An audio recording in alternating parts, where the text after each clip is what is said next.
तमन्ना जी हरियाणा से। राधे राधे महाराज जी। राधे राधे महाराज जी, आपके चरणों में कोटि कोटि प्रणाम। महाराज जी, मेरे मन में एक भय है। जैसे कि मैं किसी एग्जाम की तैयारी कर रही हूँ, तो मुझे भय है कि यदि मैं उस एग्जाम में पास नहीं हो पाई तो मेरे जीवन में कुछ करने का उद्देश्य खत्म हो जाएगा। अब मैं सभी विद्यार्थियों की तरफ से ये पूछना चाहती हूँ कि इस भय को कैसे दूर कर सकते हैं और अपने जीवन के उद्देश्य कायम बच्चा, रख हमारे कैसे? पास तो एक ही उपाय है कि अगर भगवान का भरोसा हो जाए तो भय खत्म हो जाए। कि अगर मैं फेल भी हो जाती हूं तो भगवान मेरे है ना, कोई ऐसा उपाय करेंगे जिससे मेरा मंगल हो जाएगा।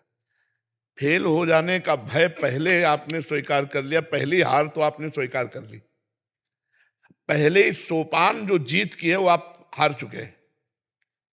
नहीं, मैं पूरा प्रयास करके पढ़ूंगी, मैं अपने विषय में परिपक्व होंगी, और मैं कैसे फेल होंगी? अंतिम समय तक परीक्षा के हम यही सो, मैं जीतूंगी, मैं जीतूंगी, मैं विजय को प्राप्त होंगे, मैं पास होंगे। और जब फेल हो गए तो हमें विचार करना त्रुटि कहाँ हुई, कौन से अभ्यास में त्रुटि हुई। अब अगले वर्ष मैं ऐसा पढ़ूंगी कि नंबर 1 में आऊंगी। हार तो हमें स्वीकार ही नहीं करनी। हम अपने जीवन की बात करें, हार स्वीकार करना हमारे स्वभाव में नहीं। नहीं, जिद्दी स्वभाव, हार स्वीकार नहीं करना। अगर हमें कहीं भी हार लगती है तो हम उस कमी को देखते हैं, 100 बार उस कमी को ठीक करने की कोशिश। अगर 100 बार हारेंगे तो हम स्वीकार नहीं करेंगे मैं हारा हूं। नहीं, मैं एक दिन जीतूंगा, मैं ये कमी को दूर करूंगा, आगे बढ़ूंगा। अब जैसे विद्यार्थी पहले से डर गया, अब वो इतना घबराया हुआ तो जरूर कमी कर देगा। घबराया हुआ आदमी कहीं सफल नहीं होता। हमारी बात समझना, चाहे खेल में हो, चाहे पढ़ाई में हो, या किसी भी हो, थोड़ा निर्भय होना चाहिए। घाटा हो गया, अब क्या होगा? अब वो इसी चिंतन, निगेटिव चिंतन क्यों करते हो? घाटा होगा तो देखा जाएगा। एक बार हम देखते हैं इसको, हम अपने भाव को देखें। तो हमें पहली हार तो ये हमारी हो गई जो मैं भयभीत हो गया। और ये हार इतनी बुरी होती है कि वो पहले से भयभीत, आखिरी में जब भयभीत होता है तो हार गया, मान लो फेल हो गया। अब उसको कई चिंतन, माता पिता का इतना पैसा लगा, वो क्या डांटेंगे, और हमसे जो कमजोर मित्र हैं वो तो पास हो गए, ये सब मेरा उपहास करेंगे, और उसको लगता है मैं कर लूं क्योंकि इन सबसे बच जाऊंगा। ये बातें नहीं होनी चाहिए, ये बातें नहीं। एक वीर बहादुर की तरह उत्साह संपन्न रखो। पढ़ाई में आपने कमजोरी की है तभी आपको भय लग रहा है, ये कैसे लग सकता है? अगर आप संयम से चल रहे हैं, आपको सच्ची बताता हूं, अगर आप ब्रह्मचारी हैं, संयम से चल रहे हैं विद्यार्थी जीवन में, तो कोई भी पूरी बुक का बुक बोल दो और 10 बार सुनाओ और इसके बाद हमसे सुन लो। अगर आप ब्रह्मचर्य नहीं हैं तो स्मृति आपकी क्षीण हो जाएगी, फिर पकड़ नहीं पाएगी। क्या है, क्या हमारे आध्यात्मिक ग्रंथों से कठिन है आधुनिक पढ़ाई? आप विचार करो, अलौकिक अलौकिक सत्ता की जानकारी। यहां तो जितनी जानकारी है सब लौकिक है, और यहां जितनी जानकारी सबके ऊपर अलौकिक सत्ता की जानकारी, वो पढ़ाई है। मान लो उपनिषद है, वेद है, भागवत है, गीता जी है, ये जो अध्यात्म है अलौकिक का है। और उस अलौकिक को ज्ञान प्राप्त करने के लिए जब चला जा, अपने लोग ऐसे पढ़े रात दिन, सिर्फ जैसे विद्यार्थी पढ़ता है ना, ऐसे भगवान ने ऐसा कहा तो ऐसा का क्या भाव हो सकता है। अब खूब नाम जप कर रहे हैं, उसी का चिंतन कर, फटाक से शब्द आ गया, अच्छा इसका मतलब ये होता है। धीरे धीरे धीरे धीरे धीरे वो एक ज्ञानी महात्मा बन जाता है। कक्षा 9 पढ़े हैं, वो एक ज्ञानी महात्मा बन जाता है। आप प्रश्न बोलो, उत्तर ले लो। वो क्या हुआ? एकांतिक चिंतन हुआ, तत्व का चिंतन हुआ, विचार हुआ। अगर आप अपनी पढ़ाई में तन्मयता करेंगे, पूरे ग्रंथ को याद कर सकते हैं। कहीं से भी प्रश्न आवे तुरंत उत्तर लीजिए। आप में इतनी क्षमता है, पर उस क्षमता को गंदे आचरणों में खो दिया जाता है। ये जो आजकल चला है ना, गर्लफ्रेंड बॉयफ्रेंड और ये सब दलित दुराएं, ये कभी बच्चों में ना आवे। हम तो कहते हैं जो बच्चे बच रहे हैं उनसे प्रार्थना है कि कभी स्वीकार मत करना, और आगे जो बच्चे निकल चुके हैं इस मार्ग में वो लौट आवे।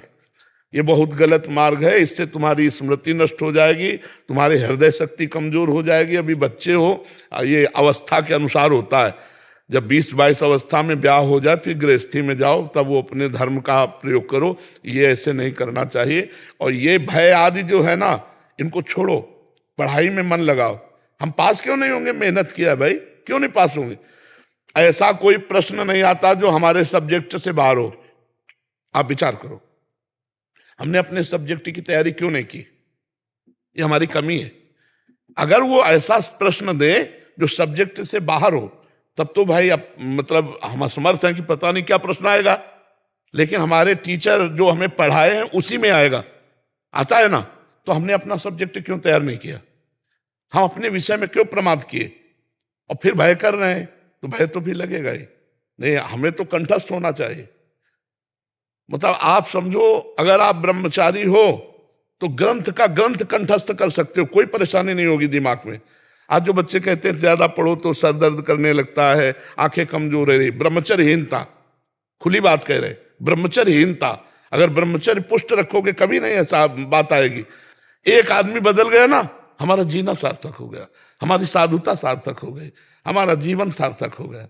तो हम अपने कर्तव्य पे लगे हुए हैं, तो उसका फल देख रहे हो। रात्रि के, अब सुनो, सर्दी का समय है, छोटे छोटे बच्चे, माई बहन बूढ़े सब खड़े हैं रोड में। अब कई घंटों से खड़े होंगे, हम 2 बजे निकलते हैं, घंटों से खड़े, बस इतना, किसी को देखा किसी को नहीं भी देख पाए, बस ऐसे ऐसे करते चले जा रहे।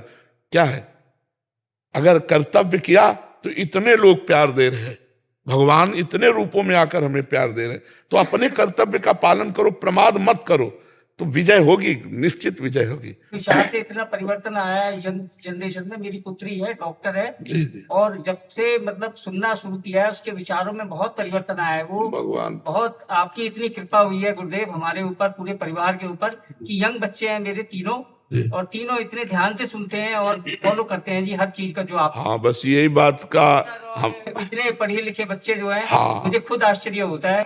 आधुनिकता में फंसे हुए बच्चे अध्यात्म को सुने, बहुत बड़ी बात है। मैं कह रहा हूँ, मेरे दोनों बच्चे महाराज जी विदेश में पढ़ाई करने गए, तो वहाँ का खान पान बिल्कुल अलग था। बेटा तो उसी तरह का भोजन भी उसने करना शुरू कर दिया था, लेकिन जब वो आया छुट्टियों में, तो एक ही बार यहाँ वृंदावन आया था और आपके सत्संग को सुना उसने, प्रभु जी जीवन बदल गया, पूरे परिवार का जीवन बदल गया। प्रभु भगवान कृपा करते, उन्हीं की कृपा, और सब कृपा करें कि सब कोई स्वस्थ रहो, अच्छे आचरण करो, भगवान की कृपा सब पर है, खूब आनंद में जीवन व्यतीत करो, बस गंदे आचरण न करो, गंदा भोजन न करो, किसी का मंगल न करो, इसीलिए मनुष्य जन्म मिला है, खूब आनंद में जीवन व्यतीत।